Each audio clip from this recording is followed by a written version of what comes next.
Bom, vamos agora então resolver o exercício de número 6, que diz o seguinte. Um cilindro condutor de 35 centímetros é livre para deslizar sobre duas barras também condutoras que estão conectadas aos terminais de dois resistores de 2 ohms e 5 ohms. Vide figura a seguir, formando um circuito. Então esse daqui é o cilindro em azul, que pode deslizar sobre essas barras que estão em preto e que estão conectadas por sua vez a esses dois resistores de 2 ohms e 5 ohms, o que forma um circuito. Aí ele continua falando assim, esse circuito está numa região de campo magnético B igual a 2,5 Tesla. Então, vamos colocar aqui de lado o campo magnético B vale 2,5 Tesla. Aí ele perpendicular à folha de papel. Todo mundo deve estar lembrado que esse símbolo aqui do xizinho quer dizer entrando no papel, né? É perpendicular e entrando nele. O cilindro, que é esse azul, o cilindro se movimenta com velocidade constante de 8 metros por segundo devido a um agente externo. Então, são duas informações importantes aí. Primeiro que essa barra, eu prefiro chamar de barra do que cilindro, essa barra se move para a esquerda com uma velocidade constante, ele diz valer 8 metros por segundo. E devido a quem? Isso vai ser importante depois, vocês vão ver. Devido a uma força, devido a um agente externo. Alguém aqui está empurrando com uma força, que eu vou representar por essa seta aqui, que a gente vai usar ela depois no item B. Mas devido a essa força F aqui, alguém tem que empurrar, e a gente vai entender isso porque depois. Tem que empurrar ele para a esquerda. Porque na hora que você empurra ele começa a se movimentar para a esquerda, parece uma força resistiva aqui, magnética, que impediria o movimento dele se essa força não continuasse atuando. Mas, de qualquer forma, vamos lá. Aí ele pergunta, calcule a potência total dissipada no circuito. Na letra A, ele pede quanto que vale a potência total dissipada no circuito. Esse é meu ponto de interrogação. A ideia para resolver essa letra A vai ser a seguinte.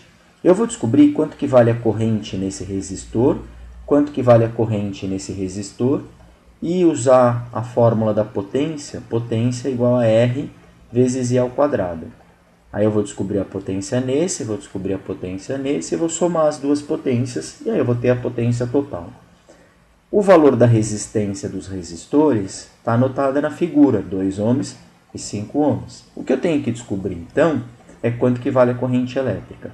E tem todo um raciocínio a desenvolver para descobrir essa corrente elétrica. Primeiro, a gente tem que perceber o seguinte. Primeiro, vamos determinar o sentido das correntes elétricas. Como é que a gente faz para determinar isso? A gente usa a lei de Lenz. A lei de Faraday e a lei de Lenz. Lembra o seguinte, ó. Vamos pensar nessa parte esquerda aqui do circuito. Essa parte esquerda do circuito, conforme essa barra azul se movimenta para a esquerda, essa parte esquerda do circuito vai diminuindo a área dela. Lembra que o fluxo do campo magnético ele é calculado como B vezes A vezes cosseno de θ. Esse A aqui do fluxo é essa área que, conforme a barra vai andando para a esquerda, essa área aqui, ó, que eu estou fingindo que estou achurando, essa área desse circuito, essa área que aparece aqui na fórmula, esse A, vai diminuindo. O B, por outro lado, e o θ, por outro lado, não mudam. Só o A muda. Quem é o B mesmo, só para recordar? O B é constante, ó, vale 2,5 Tesla. E esse θ, né, nessa fórmula, para quem está esquecido, esse θ é o ângulo entre o vetor normal e o campo magnético. Tem que tomar um certo cuidado aí, porque esse vetor normal é o vetor perpendicular à área. Eu, por conveniência, poderia escolher esse vetor normal. A área está aqui nessa superfície do caderno. E quem que seria o vetor perpendicular? Poderia ser um vetor entrando no caderno. Ora, se o vetor N é um vetor entrando no caderno, o B também é entrando no caderno.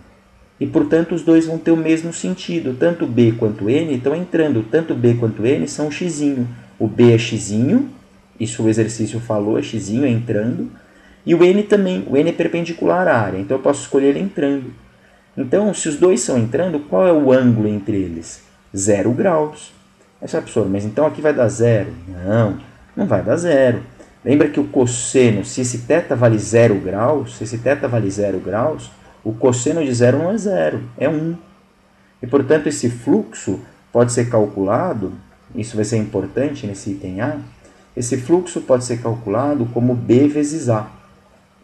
Por quê? Porque fica B vezes A vezes 1, que dá B vezes A. Nesses casos em que a área é perpendicular ao campo, o módulo do fluxo é sempre B vezes A. Agora, continuando aqui, por que a gente estava falando isso mesmo? Porque a gente quer entender como é que vai surgir a corrente aqui no circuito. Como é que ela vai surgir? Repara que conforme essa barra azul, que ele chama de cilindro, eu prefiro chamar de barra, se move para a esquerda, essa área vai diminuindo. Se essa área vai diminuindo, o fluxo vai diminuindo, porque eles são diretamente proporcionais. Mas o que a lei de Faraday diz? Que toda vez que o fluxo muda, aparece uma força eletromotriz induzida. A força eletromotriz induzida, por sua vez, é como se fosse uma diferença de potencial, como se fosse uma pilha acionando essa parte do circuito e fazendo que nessa parte do circuito apareça uma corrente elétrica também induzida. Induzida por quem, professor? Induzida pela variação do fluxo. O fluxo varia e surge uma força eletromotriz induzida que faz surgir uma corrente elétrica induzida. Mas até aí eu não sei qual é o sentido dessa corrente. Quem me diz o sentido dessa corrente é outra lei chamada lei de Lenz. A lei de Lenz fala uma coisa complicada, parece uma coisa complicada e é mesmo, não vou mentir. Ela diz que a corrente elétrica induzida ela vai ter sempre o sentido de gerar um outro campo magnético que se opõe à variação do campo magnético que deu origem à força eletromotriz induzida, que deu origem à corrente induzida. É uma coisa complicada mesmo. Mas, basicamente, aplicando a lei de Lenz a essa parte esquerda do circuito, o que a gente percebe? O fluxo do campo magnético é entrando. Os xizinhos significa que o campo está entrando. Se a área está diminuindo, então, por exemplo, quando essa barra estiver aqui assim, quando essa barra estiver aqui, notem o seguinte, vamos fazer direitinho, pelo menos essa parte entender direitinho. Quando a barra estava aqui, ela abrangia todos esses xizinhos aqui de campo magnético. Acompanha aqui o movimento. Todos esses xizinhos. Quando a barra já está aqui, agora essa área ficou bem menor. Ela só tem esses xizinhos. Portanto, diminuiu o campo total que está entrando. O fluxo total de campo que está entrando diminuiu. O que a lei de Lenz diz? Que se o fluxo do campo magnético que está entrando diminuiu, a corrente elétrica que vai aparecer nesse circuito vai gerar outro campo elétrico que faz reaumentar esse campo magnético que diminuiu. Ora, como é que ele poderia reaumentar? Reaumentar é assim, a corrente elétrica que vai aparecer no circuito, ela vai gerar um outro campo magnético, um campo magnético secundário, que por sua vez vai ser, por sua vez, para dentro também. Recapitulando, talvez eu tenha sido um pouco confuso. Vamos lá. Conforme essa barra se desloca para a esquerda, o campo magnético entrando total, o fluxo dele vai diminuindo. Tá bom. Então, o que a lei de Lenz diz? Que por aqui, por essa parte do circuito, vai aparecer uma corrente elétrica, e essa corrente elétrica vai gerar outro campo magnético, que não é esse daqui, é um outro, secundário. Só que esse outro campo magnético vai tentar evitar essa diminuição. Como? Criando um campo magnético também para dentro. Porque se está diminuindo para dentro, então ela vai querer gerar um campo magnético para dentro, para que não diminua tanto para dentro assim. E como é que tem que ser o sentido da corrente para que essa corrente gere um campo magnético para dentro? Só se essa corrente for assim, fazer em que cor? Fazer em vermelho a corrente elétrica. Só se essa corrente elétrica for nesse sentido aqui, corrente aqui, corrente aqui, corrente aqui, corrente aqui, corrente aqui, e assim por diante. Uma corrente assim, no sentido horário, é quem gera um campo magnético para dentro. Para quem esqueceu aí a regra da mão direita, você coloca o dedão aqui na corrente e você vai ver que os seus dedos indicadores vão estar penetrando aqui para dentro nessa parte do circuito. Portanto, a gente descobriu que essa corrente aqui, que eu vou chamar de I, ela vai ser no sentido horário. Agora, vamos descobrir o sentido da corrente nesse outro ramo aqui do circuito. Vamos descobrir o sentido dessa outra corrente. E depois a gente descobre os valores dela. Mas já que a gente começou a falar de sentido, vamos ver o sentido nessa outra. Dá para perceber que nessa outra acontece o contrário, né? Nesse caso primeiro aqui na esquerda, essa parte da esquerda do circuito vai diminuindo. Vai diminuindo, o campo magnético que está para dentro vai ficando cada vez menos fluxo. Por quê? Porque conforme essa área vai diminuindo o número de xizinhos que está sendo abrangido por essa área aqui.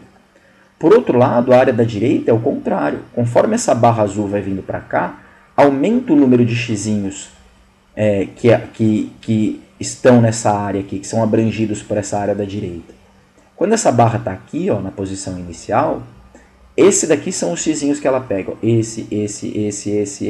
Essa área da direita pega esses xizinhos. Mas quando essa barra está aqui, ó, agora além desses daqui, ela pega todos esses que estão aqui e os que estão embaixo da barra que não dá nem para ver. Portanto, aumentou o campo magnético entrando. E o que a lei de Lenz diz? A lei de Lenz não gosta de variação. Se aumentou o campo magnético que está entrando, a lei de Lenz garante que a corrente elétrica que vai surgir no circuito vai gerar um campo magnético que seja oposto a esse crescimento de fluxo que aconteceu nessa parte direita do circuito. A lei de Lenz fala assim, tudo bem, então aqui nessa parte direita aumentou o campo para dentro? Aumentou. Então vai aparecer uma corrente elétrica que vai gerar um campo para fora, para cancelar esse aumento para dentro. E como é que seria uma corrente elétrica nessa parte do circuito que gerasse um campo magnético para fora da página? Só se a corrente elétrica, e agora eu vou fazer em que cor? Fazer em verde. Só se a corrente elétrica for nesse sentido aqui, ó. Não sei se vocês percebem. Usando a regra da mão direita, se eu colocar aqui na corrente meu dedão, junto no mesmo sentido da corrente, na hora que eu passar os meus 4 dedos restantes lá por fora e voltar aqui pelo dentro da página, eu vou ver que meus 4 dedos restantes vão estar saindo da página na hora que eles baterem nessa área aqui. Portanto, a única maneira de gerar um campo magnético para fora é se a corrente for assim. E aí quando ela chegar aqui no condutor, ela vai vindo, o condutor já não está mais aqui, está aqui onde eu desenhei, ó. A corrente aqui desce, depois a corrente vem para cá, depois a corrente vem para cá, depois a corrente sobe, e assim ela vai. Então ficou, a corrente na parte direita, ela é no sentido, que sentido é esse? Anti-horário, e ela gera um campo magnético para fora. E aqui na parte direita, a corrente é no sentido horário, e ela gera um campo magnético para dentro. Se vocês notarem, uma coisa que vai ser muito importante na letra B é notar que aqui no condutor a corrente está no mesmo sentido, ó. As duas estão para baixo. Tanto a verde quanto a vermelha estão para baixo. Mas agora, como é que a gente faz para descobrir quanto vale essa corrente vermelha e quanto vale essa corrente verde? Aí é só lembrar como calcula a força eletromotriz induzida, nesse caso que eu tenho um circuito de forma retangular, com uma barra condutora reta percorrendo esse circuito. Nesse caso em particular, a força eletromotriz induzida, o módulo dela, é calculado como B vezes V vezes L, BVL, né? Onde o B, nesse exercício em particular, o B vale 2,5 Tesla. A velocidade também é dada, 8 metros por segundo. 8 metros por segundo. E o comprimento da barra, que está dentro do campo magnético aqui, é 0,35 metros, e eu tinha até esquecido de escrever, né? Mas o comprimento da barra, vou colocar aqui, ó. O comprimento da barra vale L igual a 0,35 metros. 0,35 metros. Então, voltando aqui, isso é dado do exercício também, 0,35 metros. Então, tudo que eu tenho que fazer é multiplicar esses 3 números e descobrir a força eletromotriz induzida. Se a gente fizer essa conta, 2,5 vezes 8 vezes 0,35 dá, deixa eu pegar aqui rapidinho a calculadora, 2,5 enter 8 vezes enter ponto 35 vezes 7. Então a força eletromotriz induzida dá 7. Lembra que força eletromotriz induzida tem a mesma unidade de diferença de potencial, o volt, 7 volt. Não é isso ainda que o exercício pediu, mas a gente vai ter que usar isso. Mas antes de usar isso, eu gostaria de falar rapidamente, antes da gente, porque lembra que a gente precisa descobrir quanto vale a corrente vermelha e quanto vale a corrente verde. Mas antes disso, eu poderia falar o seguinte, professor, e se eu não lembrasse essa fórmula aqui, BVL? Bom, aí você teria que usar a própria lei de Faraday, que fala que a força eletromotriz induzida, né? A força eletromotriz induzida, eu vou chamar de EI, I de induzida, só para lembrar que é a força eletromotriz induzida. O módulo dela é calculado como módulo da variação de fluxo sobre ΔT. Lembra que eu já expliquei aqui em cima que nesse caso em particular o fluxo é calculado como B vezes A, porque o cosseno de θ vale 1, porque o θ vale 0. Então, lembra que delta em física é sempre final menos inicial. Então isso daqui é a mesma coisa que fluxo final menos o fluxo inicial dividido por ΔT. O fluxo, por sua vez, é calculado como B vezes A. Então vai ser B vezes A final, isso é o fluxo final, menos B vezes A inicial, dividido por ΔT. Professor, por que você colocou B A final e não B final A final, B inicial A inicial? Porque o B não muda. Nesse caso em particular, o B é constante, né? O exercício falou que o B é constante, vale 2,5 Tesla. Então, se o B é constante, não precisa colocar inicial e final, ele é o mesmo. E se ele é constante, ele tem o mesmo valor aqui e aqui, então eu posso colocar ele em evidência. Posso colocar em evidência, e aí fica assim, isso é igual a B que multiplica A final menos A inicial dividido por ΔT. Mas quem é A? O A é a área, né? Por exemplo, se eu pegar essa área aqui, vamos pegar primeiro o ramo da esquerda, que é esse daqui, ó. Lembra que essa área, conforme a barra condutora vai vindo para a esquerda, essa área vai diminuindo. Como é que eu calculo a área de retângulo? A área de retângulo é lado vezes lado, né? Base vezes altura. Portanto, eu posso dizer, por exemplo, que a área inicial era esse tamanho aqui, olha aqui em cima, ó, era esse tamanho, vezes o tamanho da barra, a área inicial. Se eu chamar essa distância aqui de LI, isso daqui o tamanho da barra a gente sabe que é 0,35, né? Então, a área inicial vai ser LI vezes 0,35. E aí, conforme essa barra vai se deslocando, vamos supor que ela chegue nessa região aqui que eu já tinha desenhado. E agora, quanto que vai ser a nova área, essa área aqui, a área final? Ela vai ser esse tamanho, que eu vou chamar de LF, vezes o comprimento da barra. O comprimento da barra não muda, é 0,35 metros. Então, vamos escrever isso lá na nossa formulinha. Então, isso vai ser igual a B vezes, abre parênteses, a área final. Quanto que vale a área final? A área final, 0,35 vezes o comprimento final, LF, menos a área inicial, 0,35 vezes LI. Olha, notem o seguinte, eu só substituir a fórmula da área lá, né? A área é lado vezes lado vezes lado. 0,35 vezes LF, 0,35 vezes LI, área de retângulo nas duas situações. Agora, repare que o 0,35 eu também posso colocar em evidência, e isso fica B vezes 0,35 vezes L final menos L inicial. Mas quem é L final menos L inicial? L final menos L inicial é ΔL, dividido por ΔT. Desculpa, aqui é ΔT.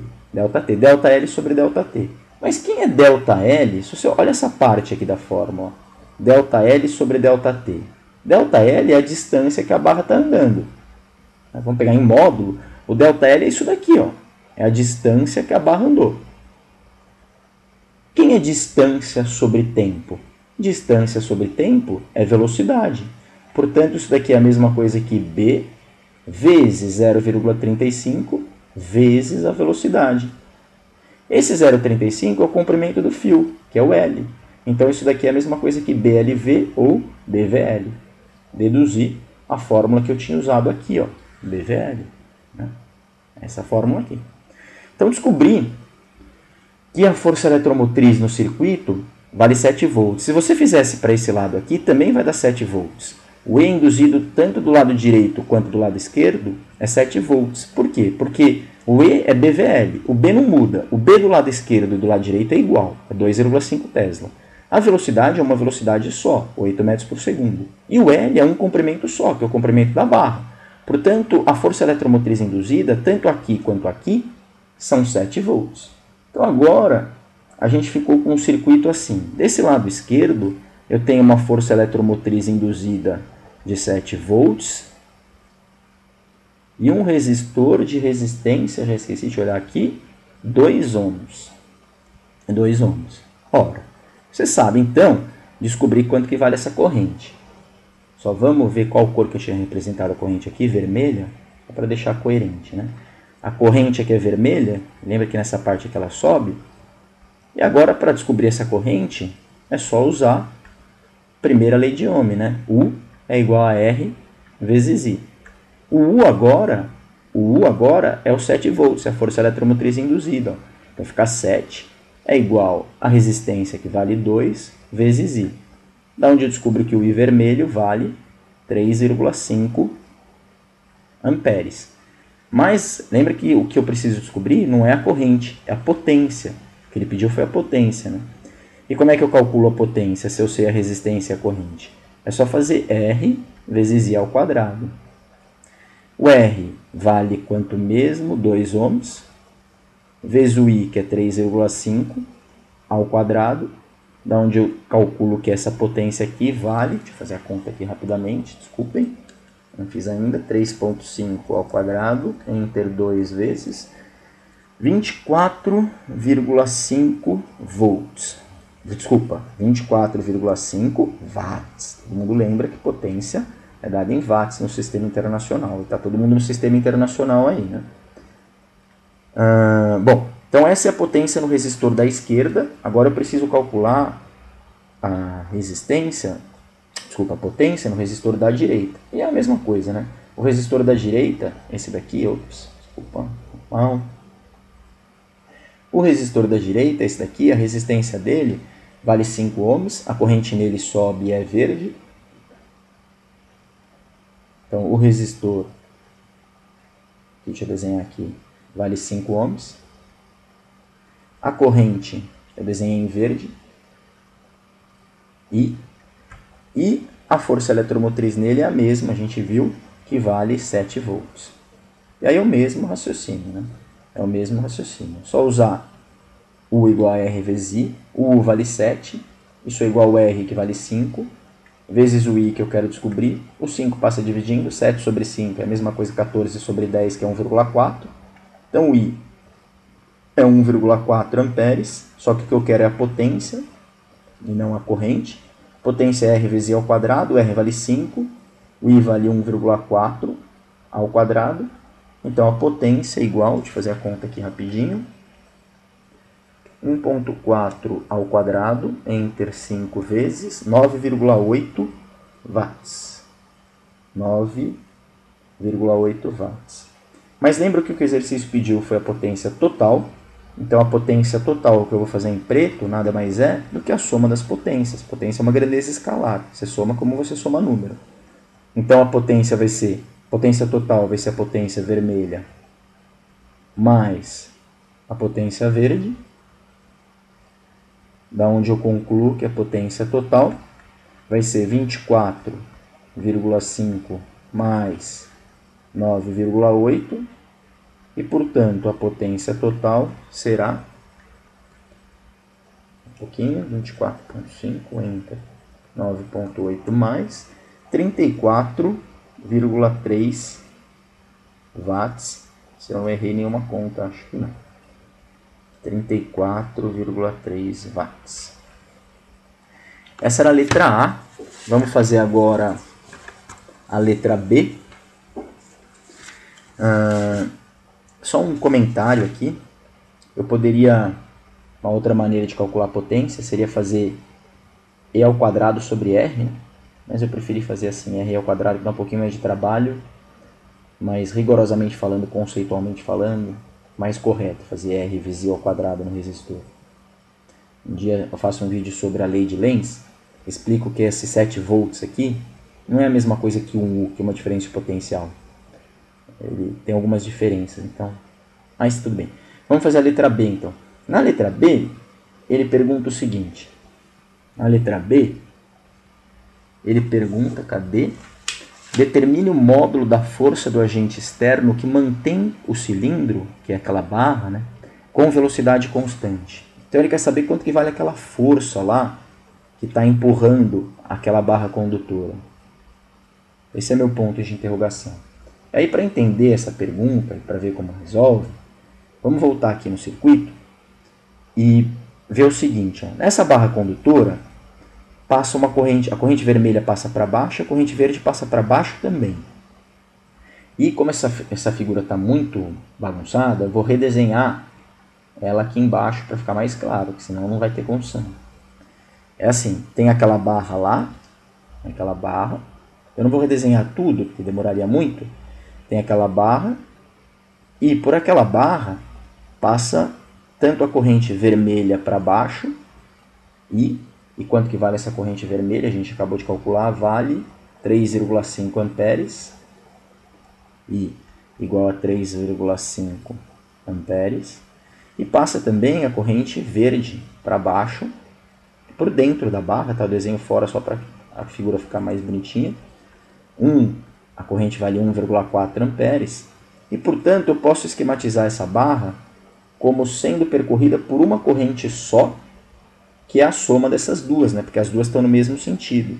E 3,5 mais 1,4 dá 4,5, 4,9, né? Essa eu fiz de cabeça, tá vendo? Maravilha? Então, a corrente total que passa por essa barra aqui para baixo é uma corrente de 4,9 amperes. Só que vocês precisam lembrar que essa corrente está imersa num campo magnético, entrando na página.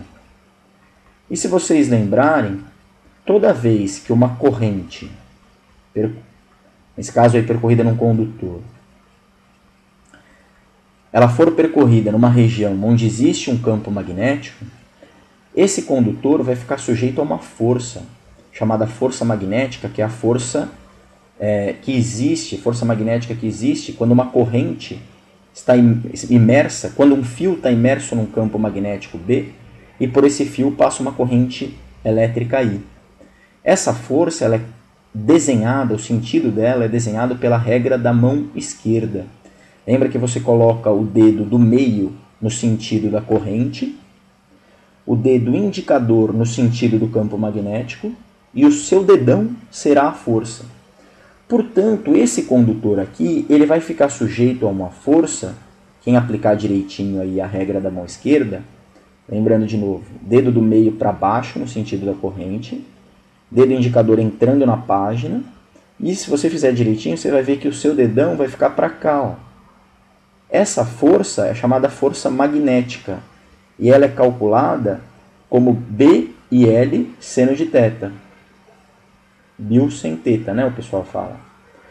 Mas nota que, então, se tem uma corrente passando para baixo no fio, esse fio vai ficar sujeito a uma força para a direita.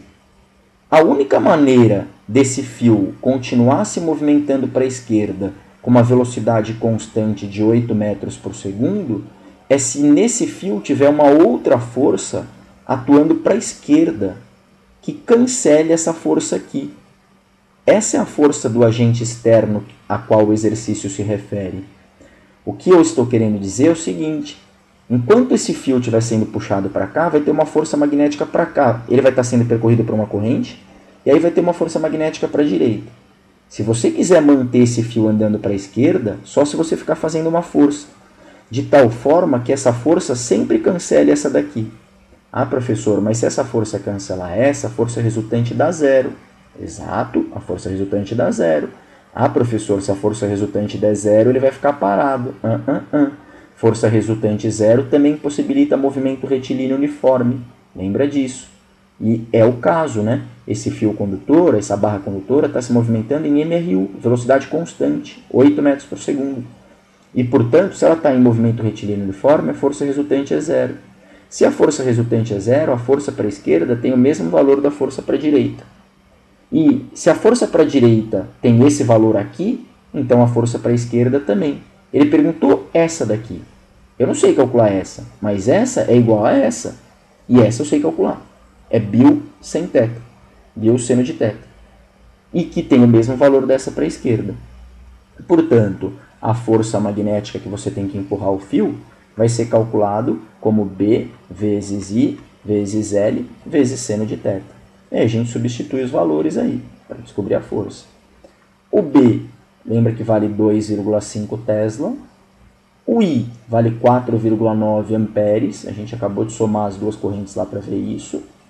Lembra que o L, que é o comprimento do fio que está imerso no campo magnético, vale 0,35 metros. E agora só toma um pouco de cuidado com esse θ aqui. Esse θ não é o mesmo θ que aparecia lá na fórmula do fluxo. Esse θ agora é um outro θ.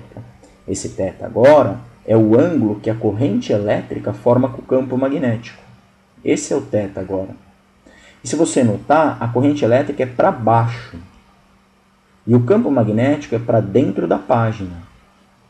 Consegue visualizar aí?